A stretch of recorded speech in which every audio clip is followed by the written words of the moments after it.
అని తాపత్రయపడే ముఖ్య నాయకుల్లో మన రౌతు సూర్యపేశ్వర గారు స్వామిలని ఖచ్చితంగా చెప్పుకోవచ్చు. అలానే కమ్యూనిస్టుల పాత్ర పూర్తిగా ఉంది ఈ కోఆపరేటివ్ వ్యవస్థ మీద. అంటే కేవలం ఏంటంటే మధ్య పేద తరగతి సంబంధించిన బ్యాంకులు కాబట్టి వాళ్ళే అందులో లోన్స్ కానీ డిపాజిట్స్ కానీ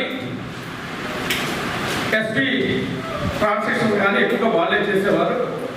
అందులో రాజకీయ ప్రమేయం ఉండకూడదనేది ఫస్ట్ నుంచి అఖిలపక్షంగా అందరూ చెప్తా ఉన్నారు. కానీ ఎప్పుడు కూడా